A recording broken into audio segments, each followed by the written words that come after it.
Confiando en Dios aunque la vida duela. Por Henry Bridges. Prefacio. En algún momento, en diferentes circunstancias y grados todos experimentamos la adversidad en nuestras vidas. Ejercitar la confianza en Dios en medio de la prueba, ha sido para mí un proceso. Hace varios años, para fortalecer mi propia confianza en Dios, inicié un estudio sobre el tema de la soberanía de Dios en los asuntos de su pueblo, el cual ha sido de gran ayuda, y ahora lo comparto con ustedes en este libro que es el fruto de tal análisis. Invertí aproximadamente 4 años en este estudio y pude observar que otros creyentes estaban enfrentando las mismas inquietudes que yo había tenido. Surgían entonces algunos interrogantes: ¿en realidad controla Dios todas las circunstancias de nuestras vidas, o las cosas malas tan solo ocurren porque vivimos en un mundo condenado por el pecado? Si en verdad Dios controla las eventualidades de nuestras vidas, ¿por qué permitió que? ¿Puedo confiar en Dios cuando se presentan contratiempos en las diferentes áreas de mi vida? Este libro surgió como resultado de buscar solución a mis dificultades, y de observar que gran cantidad de creyentes tenían preguntas y dudas similares. Está escrito desde la perspectiva de un hermano y compañero. Para aquellos que se preguntan en muchas ocasiones, ¿en realidad, puedo confiar en Dios? La respuesta es un rotundo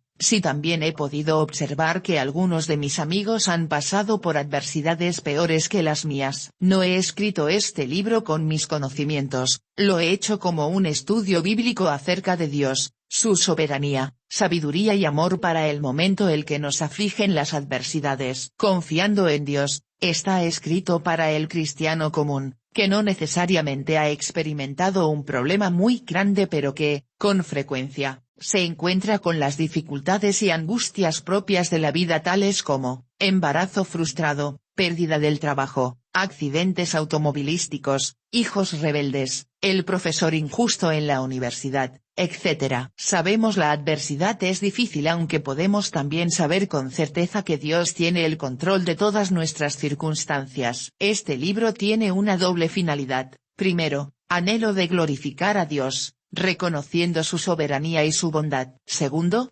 deseo de animar al pueblo de Dios al demostrar, basado en la Escritura, que Él tiene el control de sus vidas, que Él los ama y que obra en todas las circunstancias para su bien. 1. ¿Puede confiar en Dios?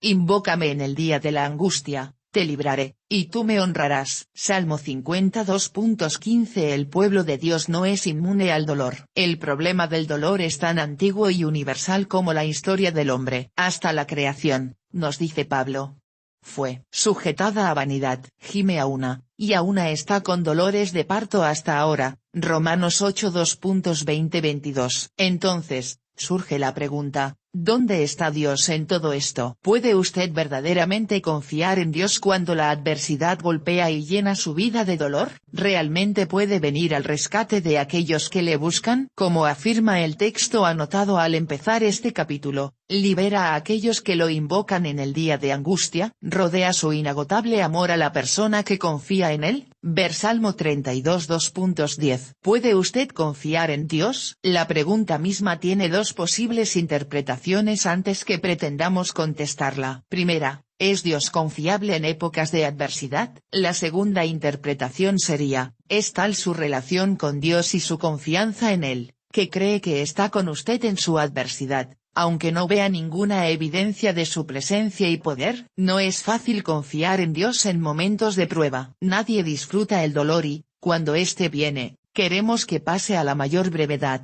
Incluso el apóstol Pablo le suplicó 3 veces a Dios para que le quitara el aguijón de la carne, antes de que entendiera que la gracia de Dios era suficiente. José le pidió al copero del faraón sacarle de esta casa, Génesis 42.14. Y el escritor de Hebreos establece muy sinceramente que ninguna disciplina al presente parece ser causa de gozo, sino de tristeza. Hebreos 12:11. Experimenté uno de esos periodos de adversidad durante el tiempo que estuve trabajando en este primer capítulo, y encontré que era difícil confiar en Dios. Parecía ser una dolencia física que se agravaba con una enfermedad de toda la vida. Apareció en un momento muy inoportuno, y durante varias semanas no respondió a ningún tratamiento médico. En ese lapso de tiempo y a medida que suplicaba continuamente a Dios por alivio, recordaba las palabras de Salomón: mira la obra de Dios, porque ¿quién podrá enderezar lo que él torció? Eclesiastés 7:13. Dios había traído un hecho torcido a mi vida, y me hice consciente de que solo Él tenía el poder para enderezarlo. Podría confiar en Él, solucionara o no mi situación, y aliviara o no mi angustia. Creía en realidad en un Dios que me amaba y sabía lo que era mejor para mí. ¿Quién tenía el control de mi situación? Podría confiar aunque no comprendiera. Además, podría animar a otros a confiar en Él cuando estuvieran atravesando por situaciones adversas. ¿O toda la idea de confiar en Dios es solamente un lema cristiano que no permanece firme ante los sucesos difíciles de la vida? ¿Puede usted en realidad confiar en Dios? Compadezco a quienes consideran difícil confiar en Él en la adversidad. He estado así, solo para conocer algo de la angustia, la desesperación y la oscuridad que llena nuestras vidas cuando nos preguntamos si Dios realmente se preocupa de las situaciones difíciles que enfrentamos. He invertido una gran parte de mi vida adulta animando a las personas a seguir la santidad y a obedecer a Dios, pero reconozco que a menudo parece más difícil confiar en Él que obedecerle. La voluntad de Dios que nos muestra la Biblia es racional y razonable, pero las circunstancias en las que debemos confiar en Él generalmente parecen irracionales e inexplicables. Reconocemos con prontitud que la ley de Dios debe ser buena para nosotros, aun cuando no queramos obedecerla. Las situaciones de nuestras vidas con frecuencia parecen ser terribles, sombrías, y algunas veces calamitosas y trágicas. También resulta aceptable obedecer a Dios dentro de unos límites definidos de lo que consideramos su voluntad revelada. Confiar en Dios se produce en un terreno que no tiene límites. No conocemos la extensión, duración o frecuencia del dolor, ni de las circunstancias adversas en las que frecuentemente debemos confiar en Él. Sin embargo, es tan significativo confiar en Dios como obedecerle. Cuando somos desobedientes desafiamos su autoridad y menospreciamos su santidad. Pero, cuando no confiamos en Él, dudamos de su soberanía y cuestionamos su bondad. Cuando el pueblo de Israel tenía hambre habló mal de Dios diciendo: ¿podrá poner mesa en el desierto? ¿Podrá dar también pan? Los dos siguientes versículos nos dicen: por tanto, oyó Jehová, y se indignó, por cuanto no habían creído a Dios, ni habían confiado en su salvación. Sal.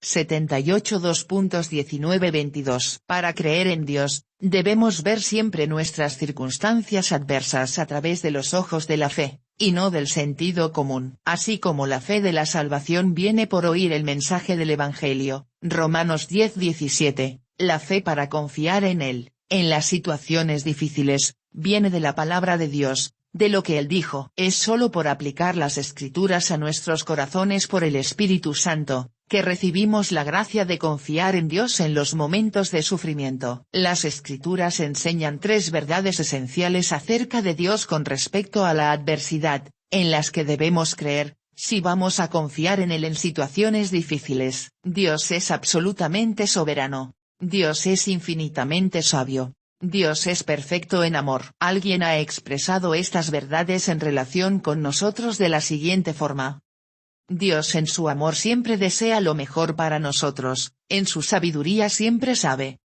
lo que es mejor, y en su soberanía tiene el poder para hacer que suceda. La soberanía de Dios se confirma en casi todas las páginas de la Biblia de manera expresa o implícita. Mientras la estudiaba preparándome para escribir este libro nunca creí haber terminado la lista de versículos acerca de ella, pues cada vez que abría las Escrituras aparecían nuevas referencias. En los siguientes capítulos veremos muchos de estos pasajes, pero por ahora solo reflexionaremos en uno. ¿Quién será aquel que diga que sucedió algo que el Señor no mandó? De la boca del Altísimo no sale lo malo y lo bueno. Lamentaciones 3:2.37-38. Este pasaje de la Escritura ofende a muchas personas porque encuentran difícil aceptar que lo bueno y lo malo vengan de Dios. Con frecuencia la gente se pregunta: si Dios es un Dios de amor, ¿cómo permite semejante calamidad? Pero Jesús mismo afirmó la soberanía de Dios en la calamidad cuando Pilato le dijo, ¿no sabes que tengo autoridad para crucificarte, y que tengo autoridad para soltarte? Respondió Jesús, ninguna autoridad tendrías contra mí, si no te fuese dada de arriba. Juan 19 2.10-11. En un sorprendente acto de amor hacia nosotros, Dios permitió el sacrificio de su Hijo por nuestros pecados. Sin embargo, frecuentemente pasamos por alto que para Jesús fue una experiencia sumamente dolorosa, más de lo que podamos imaginar. En la humanidad de Jesús, este sacrificio fue suficiente para hacerlo orar: Padre mío, si es posible, pase de mí esta copa. Mateo 26 2.39. Pero no vaciló en reconocer el control y la soberanía de Dios. Si los creyentes aceptamos la afirmación bíblica de la soberanía de Dios en lo bueno y en lo malo, eso bastaría para sentirnos confortados. No importa por qué clase de calamidad o problema en particular estemos atravesando, pero sí podemos estar seguros de que nuestro Padre tiene un propósito amoroso. Como dijo el rey Ezequías, he aquí, amargura grande me sobrevino en la paz, mas a ti agradó librar mi vida del hoyo de corrupción. Dios lo sanó a Ezequías. Isaías 38 2.17. Dios no ejerce su soberanía caprichosamente, sino solo en la forma en que su infinito amor sabe que es mejor para nosotros. Jeremías escribió, antes si aflige, también se compadece según la multitud de sus misericordias, porque no aflige ni entristece voluntariamente a los hijos de los hombres. Lamentaciones 3 2.32-33. La soberanía de Dios es ejercida también en infinita sabiduría, más allá de nuestra comprensión. Después de estudiar la suprema pero inescrutable relación con su pueblo, los judíos, el apóstol Pablo se rinde ante el misterio de las acciones de Dios con estas palabras: signo de exclamación abierta: oh profundidad de las riquezas de la sabiduría y de la ciencia de Dios. Cuán insondables son sus juicios, e inescrutables sus caminos. Romanos 11:33.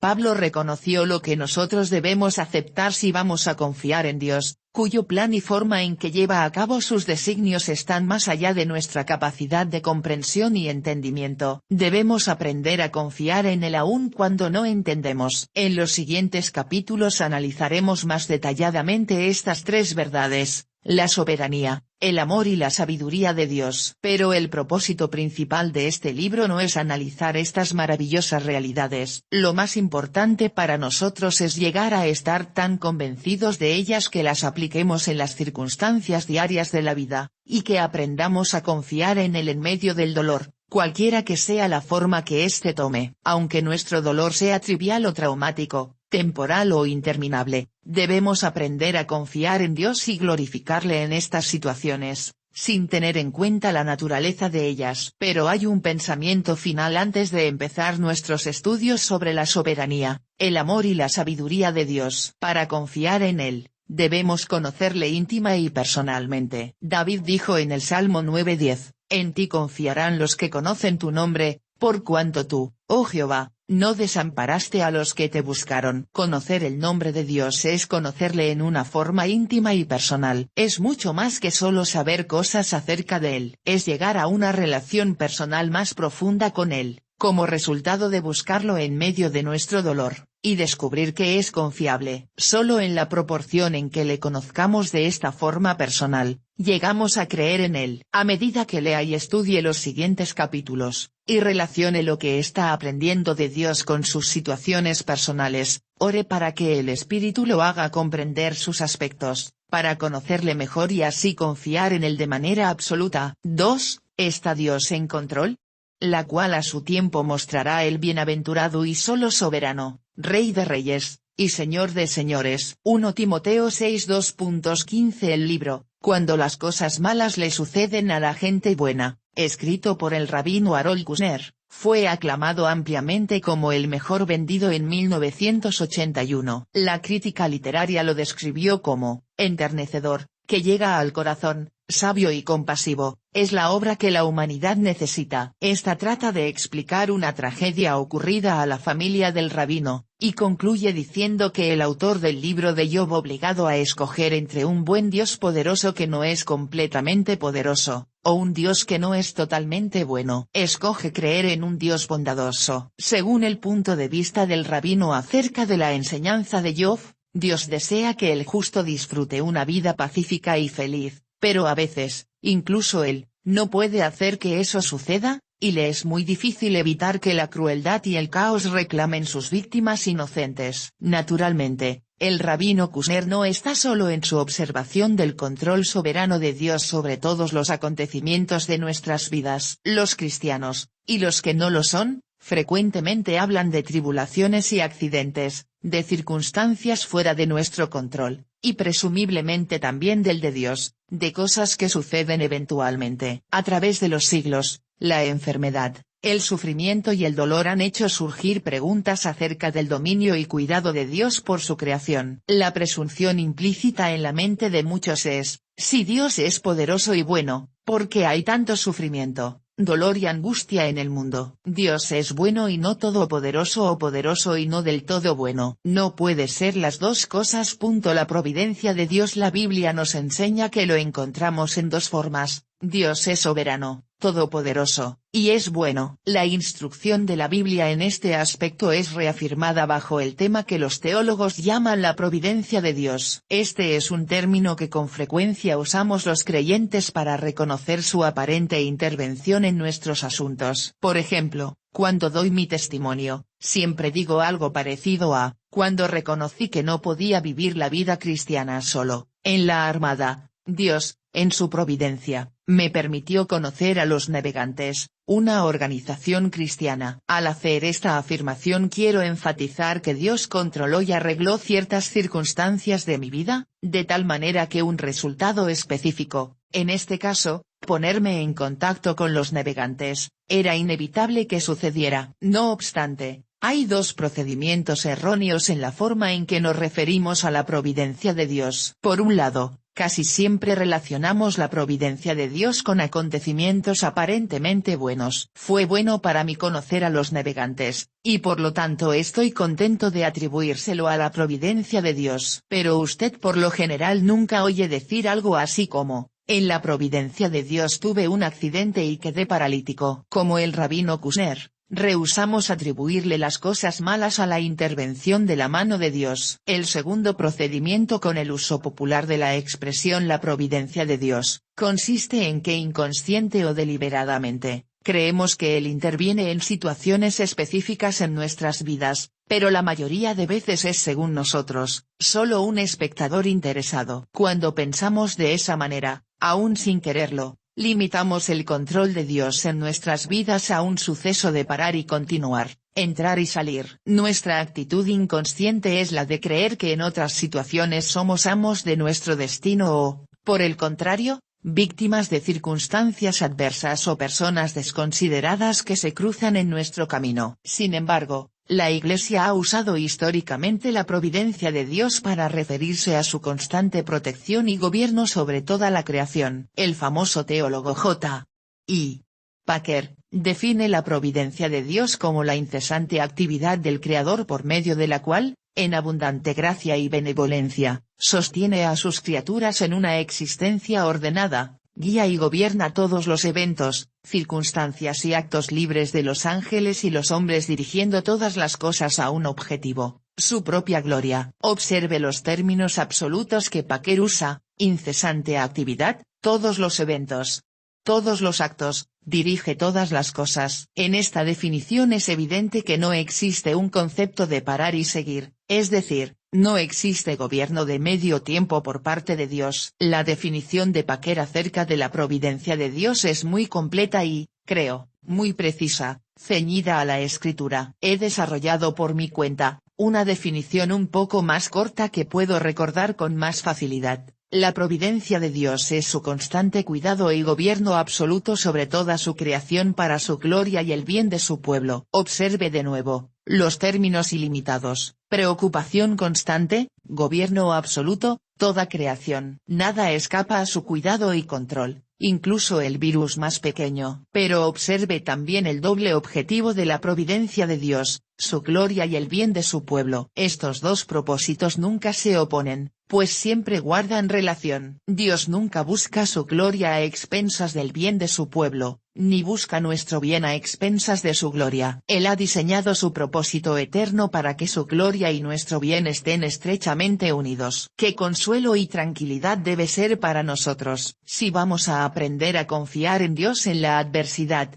también debemos creer que así como Dios no permitiría que nada arruinara su gloria, tampoco permitirá que nada dañe el bien que está ejerciendo en y por nosotros. En el capítulo 1 pregunté, ¿puede usted confiar en Dios? Y observaba que en primer lugar la pregunta significa, ¿es Dios confiable? ¿Puede Él cuidar siempre de nosotros? ¿Es soberano, y siempre cuida de nosotros? ¿Es bueno? La doctrina de la providencia de Dios afirma claramente que podemos confiar en Él, que Él sí cuida de nosotros permanentemente, no solo de manera ocasional, y gobierna todas las circunstancias de nuestras vidas. Para lograr mayor beneficio y comprensión de la enseñanza bíblica acerca de la providencia de Dios, necesitamos analizar otro aspecto de ETA, y es su acción sustentadora al mantener y conservar su creación. Dios sustenta. La Biblia enseña que Dios no solo creó el universo, sino que lo sustenta y mantiene día tras día, hora tras hora. La Escritura afirma, el Hijo, quien sustenta todas las cosas con la palabra de su poder. Hebreos 1:2.3, y todas las cosas en él subsisten. Colosenses 1:17. El teólogo A. H. Strong dijo, Cristo es el creador y sustentador del universo.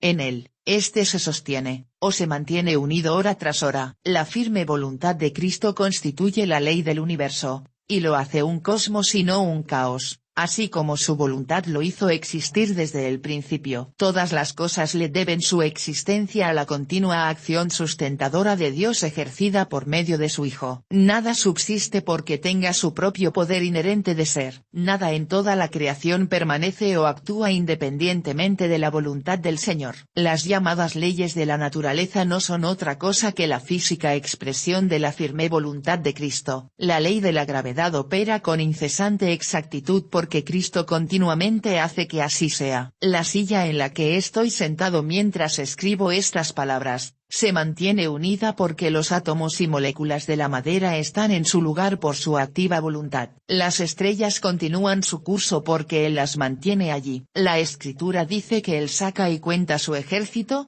a todas llama por sus nombres, ninguna faltará. Isaías 42.26. La acción sustentadora de Cristo va más allá de la creación inanimada. La Biblia dice que le da vida a todo. Nehemías 9:2.6. Él es quien cubre de nubes los cielos, el que prepara la lluvia para la tierra, el que hace a los montes producir hierba. Él da a la bestia su mantenimiento, y a los hijos de los cuervos que claman, sal.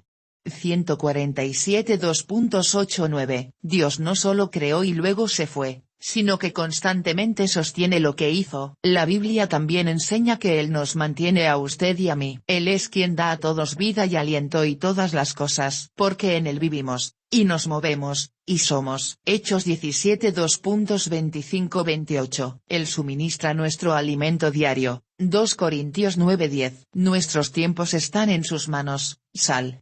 31 2.15. Cada bocado que comemos es un regalo que viene de su mano, y cada día que vivimos está determinado por Él, quien no nos ha abandonado a nuestros propios recursos, al capricho de la naturaleza o a las acciones siniestras de otras personas. Él constantemente sustenta, provee y cuida de nosotros en todo momento de cada día. ¿Se dañó su carro cuando menos tenía dinero para pagar la reparación? ¿Perdió una importante reunión porque el avión en el que iba a viajar tuvo problemas mecánicos? El Dios que controla el curso de las estrellas, también controla las tuercas, tornillos, todas las partes de su carro y del avión en el que iba a viajar. Cuando niño tuve un grave caso de sarampión. Aparentemente el virus me afectó dejándome ciego del ojo derecho y sordo del oído del mismo lado. ¿Tenía Dios el control de ese virus o simplemente fui víctima de una enfermedad infantil? El cuidado que Dios efectúa de su universo momento a momento y todo en él, no me deja otra alternativa que la de aceptar que el virus en realidad estaba bajo su mano controladora. Dios no estaba distraído cuando el virus afectó los nervios de mi oído y los músculos de mis ojos. Si vamos a confiar en Dios, debemos aprender a aceptar que Él está trabajando continuamente en cada aspecto y momento de nuestras vidas para nuestro supremo bien final. Dios gobierna. La Biblia también enseña que Dios gobierna el universo,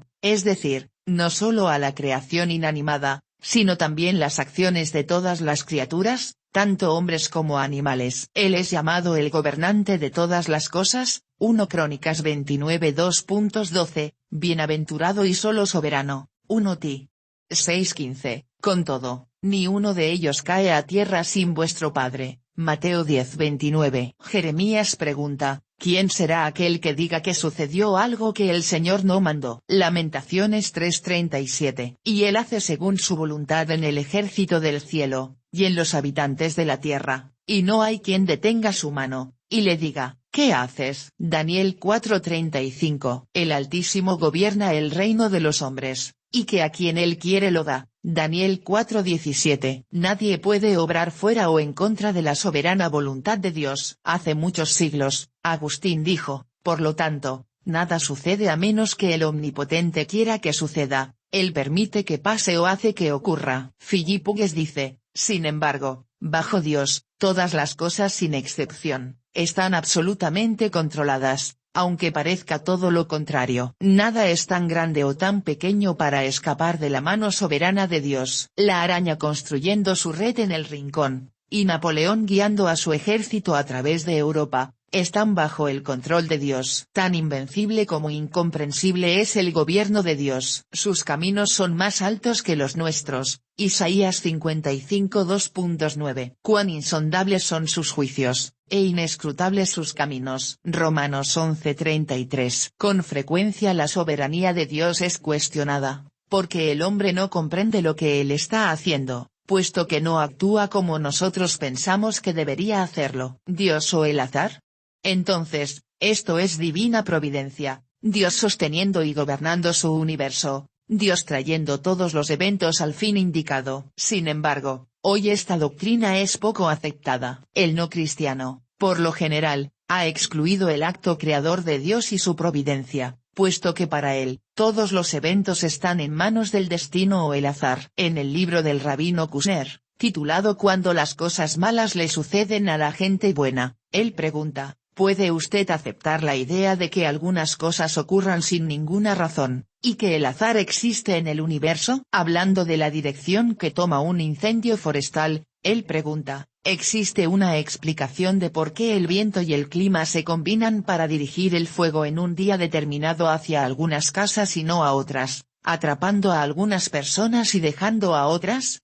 ¿O es pura cuestión de suerte? En otra parte, el rabino nos recuerda que las compañías de seguros se refieren a los terremotos, huracanes, tornados y diferentes desastres naturales, como a actos de Dios. Entonces, él nos dice, lo considero como un caso en que se usa el nombre de Dios en vano. Yo no creo que un terremoto que mata a miles de personas inocentes sin ninguna razón, sea un acto de Dios. Es un suceso de la naturaleza que es moralmente ciega, sin valores, que se agita, siguiendo sus propias leyes, sin importarle a quién o qué se lleva por delante. El azar, la suerte, la fortuna, el destino. Esta es la respuesta del hombre moderno a la antigua pregunta, ¿por qué? Como es lógico, si uno descarta toda la idea de Dios, como lo hacen tantos, entonces, no hay otra alternativa. Muchos, aunque no rechazan la idea de él, han fabricado un dios a su estilo. El deísmo del siglo XVII elaboró un dios que,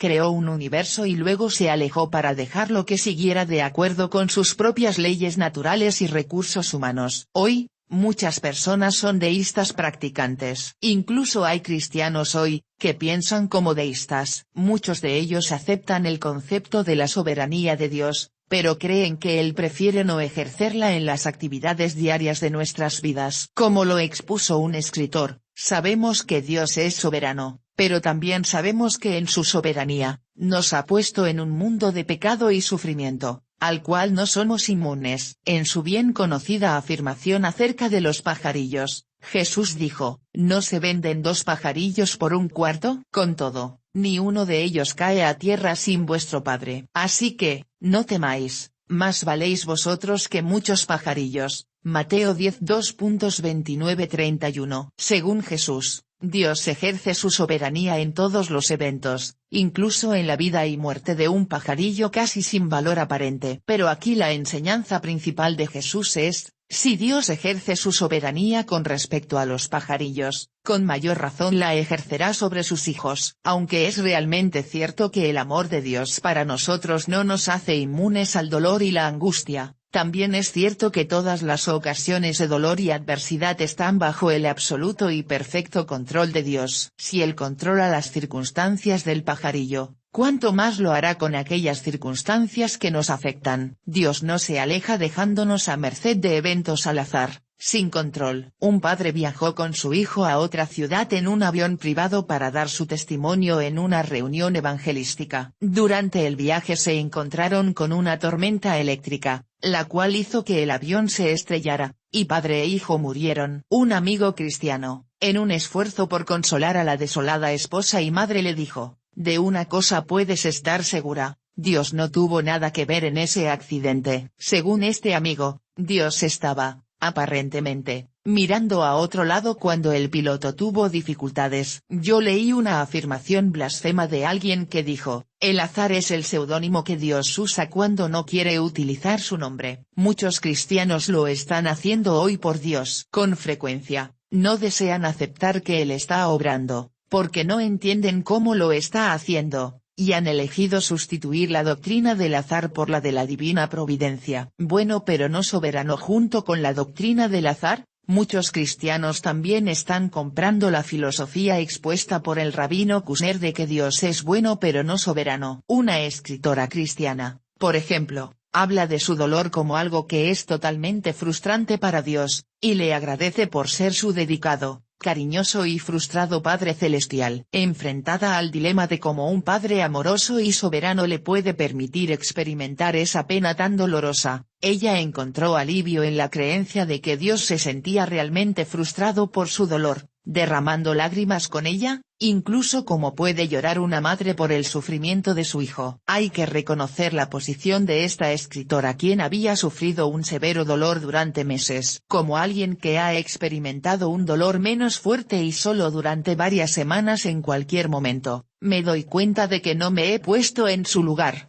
No he luchado con el amor de Dios hasta el grado en que le ha tocado a aquella mujer en medio de un dolor insoportable. Pero, como se ha observado tan frecuentemente, debemos afirmar nuestras creencias en la Biblia, no en nuestras experiencias. La Biblia no deja lugar a dudas, Dios nunca se frustra, y no hay quien detenga su mano, y le diga, ¿qué haces? Daniel 4:35. Es cierto que Dios está involucrado en una guerra invisible con Satanás, y que las vidas del pueblo de Dios son campos de batalla, como se vio en el ejemplo de Job. Pero, aún aquí Satanás tuvo que pedirle permiso a Dios para tocar su pueblo. Ver Job 1:12, 2:2.6 y Lucas 22 2.31-32. Aún en esta guerra invisible, Dios es soberano. La autora Margaret Clarkson, quien ha sufrido toda la vida, dijo, que Dios en realidad es tan bueno como poderoso, es uno de los principios básicos de la creencia cristiana. Admitimos que con frecuencia somos incapaces de reconciliar la soberanía y bondad de Dios frente a una gran tragedia o adversidad personal, pero también creemos que,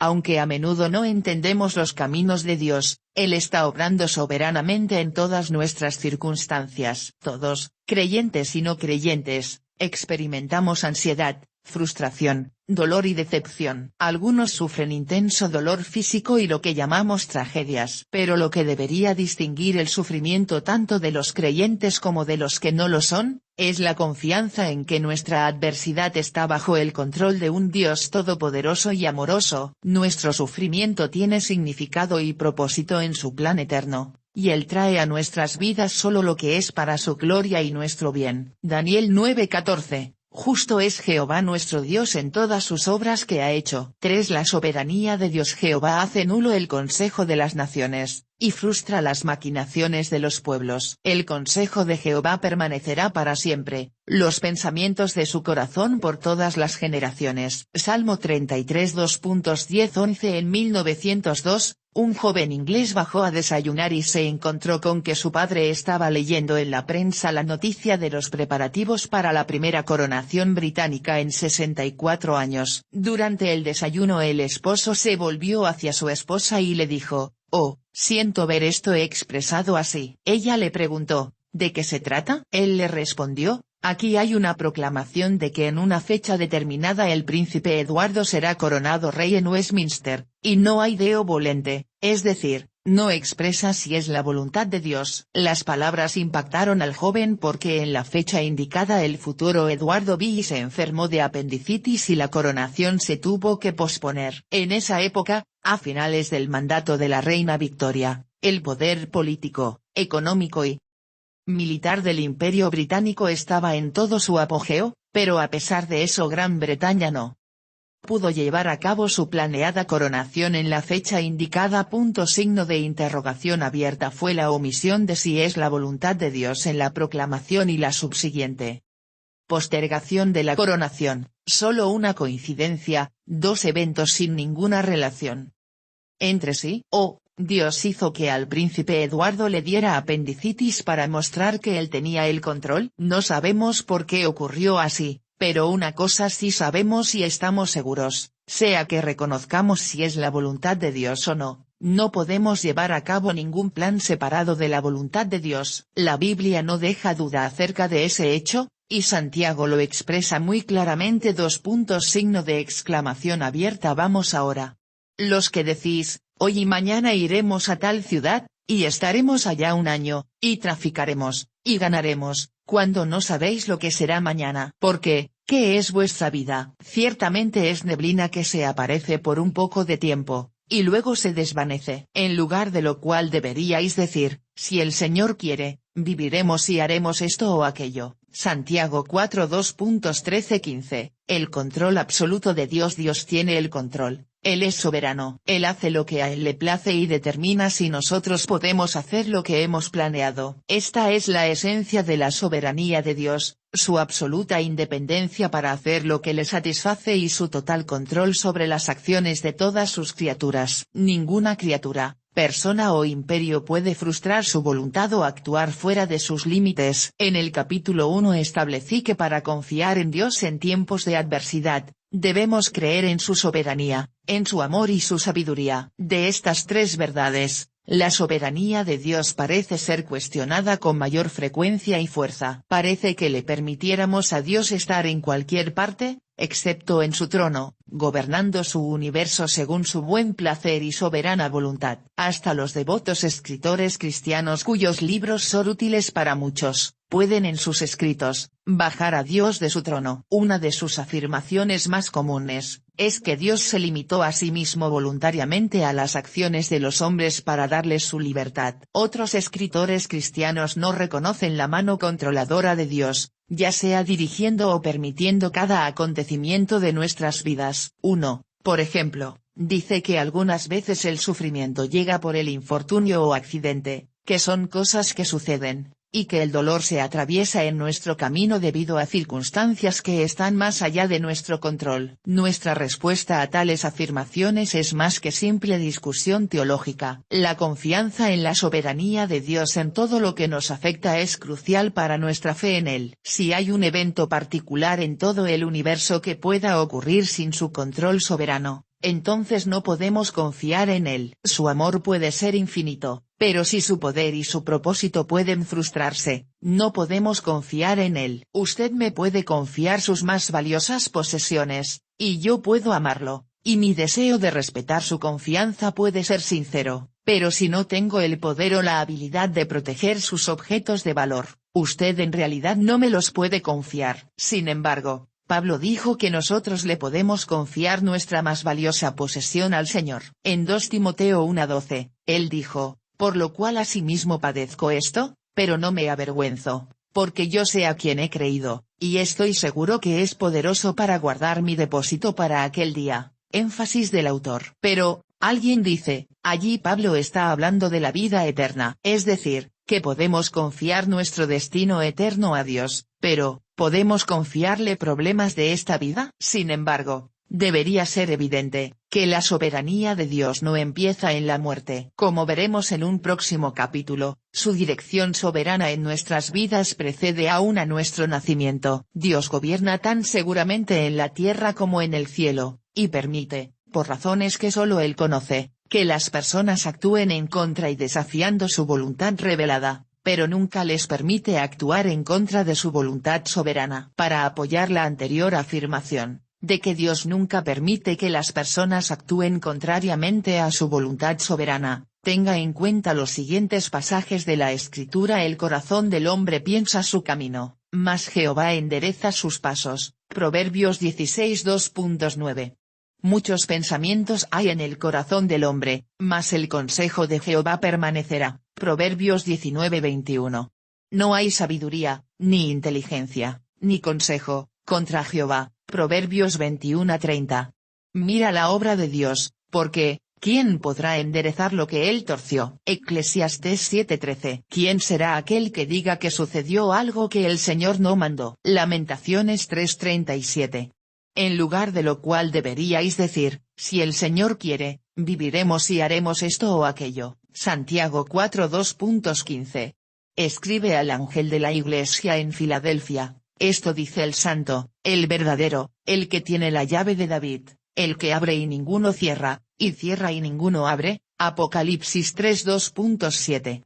Hacemos planes, pero estos solo pueden tener éxito cuando están de acuerdo con el propósito de Dios. Ningún plan en contra de su propósito puede tener éxito. Nadie puede enderezar lo que él ha torcido o torcer lo que él ha hecho derecho. Ningún emperador, rey, supervisor, profesor o entrenador puede hablar y hacer que digo suceda si el Señor primero no lo ha decretado o permitido. Nadie puede decir, haré esto o aquello, y hacer que suceda si no es parte de la voluntad soberana de Dios. ¡Qué desafío! ¡Qué estímulo para confiar en Dios debería ser para nosotros este aspecto de su soberanía! ¿Alguien te quiere hacer daño? Esa persona no puede absolutamente ejecutar su malicioso plan, a menos que Dios lo haya ordenado primero para un propósito para tu bien que solo Dios sabe. En una ocasión hablé con un capellán militar quien tuvo un enfrentamiento con un supervisor por un acto ilegal que éste le propuso que realizaran. Como resultado, el capellán supervisor escribió una carta muy crítica al jefe de capellanes, lo cual puso en peligro la carrera de mi amigo. ¿Es él simplemente la víctima de un acto de venganza cruel? De acuerdo con la escritura no. El perverso capellán puede escribir docenas de cartas, pero no puede en absoluto terminar con la carrera militar de mi amigo a menos que Dios lo permita. Y si lo permite, es porque la acción perversa, es parte del plan de Dios para él. Nadie puede hablar y hacer que suceda si el Señor no lo ha ordenado. Lamentaciones 3:37. La experiencia de mi amigo no es la única. Miles de cristianos han experimentado injusticias similares en manos de profesores, entrenadores, compañeros y supervisores en el trabajo. Tal vez usted también las ha experimentado, y cuando esas cosas ocurren siempre causan dolor. Dios tiene el control, pero Él permite que experimentemos el dolor, el cual es muy real.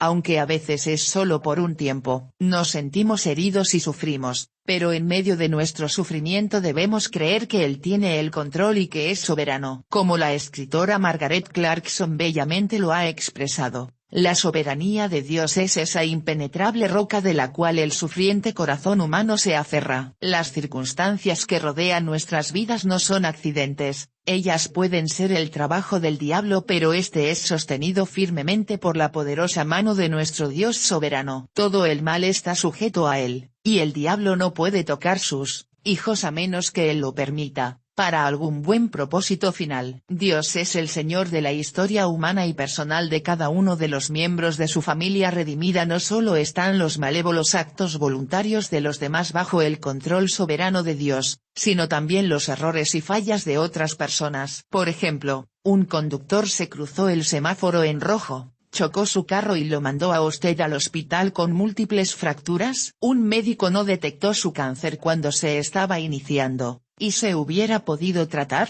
Se encontró con un incompetente instructor en un curso muy importante en la universidad o un inepto supervisor que bloqueó su carrera en los negocios. Todas estas circunstancias están bajo la mano controladora de nuestro Dios soberano, quien las utiliza para nuestro bien. Ni los actos malintencionados y maliciosos, ni los errores involuntarios de las personas pueden impedir el propósito que Dios tiene para nosotros. No hay sabiduría, ni inteligencia, ni consejo, contra Jehová. Proverbios 21:30. El gobernante Félix, cometiendo un acto completamente injusto, porque quería congraciarse con los judíos, mantuvo a Pablo en prisión durante más de 2 años. Hechos 24:27. José estuvo en prisión 2 años porque el copero del faraón se olvidó de él. Génesis 42.14,23, 41:2.1. Aquellos 2 santos hombres fueron dejados en prisión para languidecer, uno por una deliberada injusticia, y el otro por un inexcusable olvido. Pero las 2 situaciones difíciles estaban bajo el control soberano de un Dios infinitamente sabio y amoroso, y era parte de un buen propósito de Dios. Nada es tan pequeño y trivial para escapar de la atención del control soberano de Dios, ni tan grande como para estar más allá de su poder para controlarlo. El insignificante pajarillo no puede caer al suelo sin su voluntad. Asimismo, el poderoso imperio romano no podía crucificar a Jesús a menos que Dios le diera ese poder. Mateo 10:29, Juan 19:2.10-11. Y lo que es válido para el pajarillo, y lo fue para Jesús, también lo es para usted y para mí. Ningún detalle de su vida es demasiado insignificante para el cuidado del Padre Celestial, y ninguna circunstancia demasiado grande para que Él no la pueda controlar. En 2 días recibí noticias de acontecimientos desastrosos en las vidas de 2 de mis amigos. La esposa de uno de ellos murió de repente cuando aparentemente su carro se atascó en el cruce de la carrilera de un tren que se aproximaba. El otro amigo es un conductor de camión independiente que está luchando para establecerse en ese negocio. En un viaje reciente, su vehículo se dañó, necesitando repuestos tan caros que costaron casi todo lo que había ganado en ese viaje. Por supuesto, las consecuencias de estos 2 eventos no se pueden comparar. El conductor del camión estaría de acuerdo en que ninguna cantidad del ingreso perdido se puede comparar con la pérdida de una preciosa vida. Pero ¿qué le decimos a cada uno de ellos acerca de la soberanía de Dios, mientras luchan con su singular conjunto de circunstancias? ¿Será que apenas le hablamos a uno de su trágico accidente, y al otro acerca de su mala suerte? Estamos en realidad abandonados a merced de carros atascados, de camiones que se dañan, de personas que están en posición de hacernos daño, y que intentan hacerlo. No, y 1000 veces no. Estamos en manos de un Dios soberano que controla todas las circunstancias de nuestras vidas para nuestro bien eterno.